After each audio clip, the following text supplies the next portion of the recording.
The chamber was silent, save for the rhythmic hum of alien respirators and the slow whir of ventilation.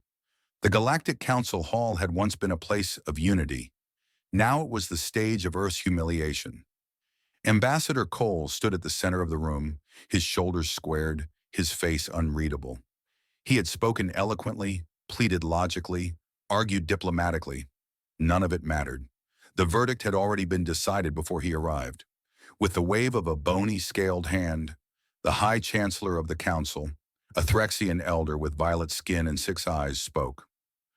By majority vote, the Chancellor intoned, Earth is hereby stripped of its seat on the Council of Sentient Species. All interstellar treaties are void, effective immediately.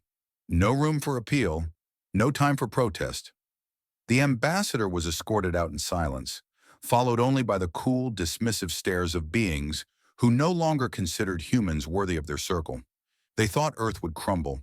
At first, Earth reeled. Trade collapsed overnight. Council-protected spaceways were sealed. The exodus of alien embassies left human diplomats with nothing but empty halls and questions. On Earth, protests surged. On Mars, panic set in. On Europa, there were whispers of surrender. But humanity did not bow. They adapted. They always had. Within a year, Earth had redirected its economy. Where once they imported, they now innovated. Where once they relied on alien tech, they reverse-engineered. Every embargo became a challenge. Every sanction, a test. The Terran Accord was signed in 2098 between Earth, its colonies, and the independent station states that had long chafed under Council laws. What the Council hadn't realized was that they hadn't weakened Earth. They'd freed it. No more rules. No more oversight. No more limitations on AI advancement, weapon development, or forbidden research. Earth had been playing by Council rules. Not anymore. By 2105, they launched the Helios fleet, sleek, gravity-folding ships armed with kinetic warheads and drone swarms that moved like liquid fire. Their drives didn't hum, they thundered. By 2110, the Terran Empire was born. They didn't call it an empire at first. Coalition, they said. Union. But everyone knew. When your flag flies over 9-star systems and your navy rivals the Council's, it stops being a coalition. It becomes power. The Council tried to ignore them. They failed. Humanity didn't seek vengeance. Not immediately. They didn't bomb Council worlds or blockade Council stations. They simply expanded, bought what they needed, built what they didn't, and won loyalty in the one way the Council never could, through respect and protection.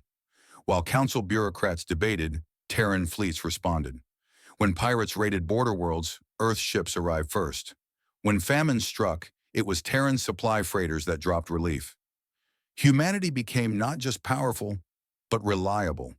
That frightened the Council more than any weapon could. Then came the Ozarith crisis. The Ozarith system was dying.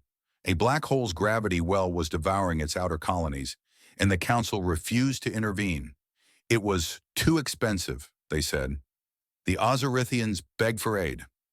Earth answered. 6 dreadnoughts and 38 evacuation carriers arrived in formation. Over 3 months, the entire population, 36 million lives, was relocated to new worlds in the Terran Reach. No conditions, no politics, just action. The Ozarithians defected the next day. One by one, other species followed. The Salkari, known for their engineering, joined Earth's shipyards. The Varn elite warriors, once loyal to the Council, swore oaths to the Terran banner. Even the frost-bound Lithari, who had never allied with anyone, signed a research pact. The Council's grip fractured. In the shadows, some whispered that Earth had changed, that they had grown cold, calculating, that their mercy was a strategy, their generosity a campaign. Maybe it was, but in the eyes of those they saved, Earth was something the Council had not been in centuries. A leader. Then came the vote. In 2123, after nearly 3 decades of exclusion, the Council offered to reinstate Earth, a gesture of peace, an olive branch. Earth declined. Ambassador Cole's daughter, now an admiral in the Terran fleet, sent a simple message. We remember how the Council defines loyalty. We choose our own path. Earth had learned a vital lesson in exile, that power given is power controlled.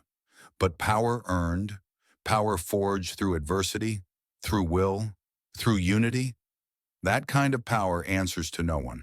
Humanity did not return to the Council. They built their own assembly, the Stellar Concord, where every species had equal voice, where Earth held no veto, but wielded unmatched influence. It wasn't perfect. Mistakes were made. But for every misstep, Earth did one thing the Council never did. They listened. They evolved. And most importantly, they never forgot.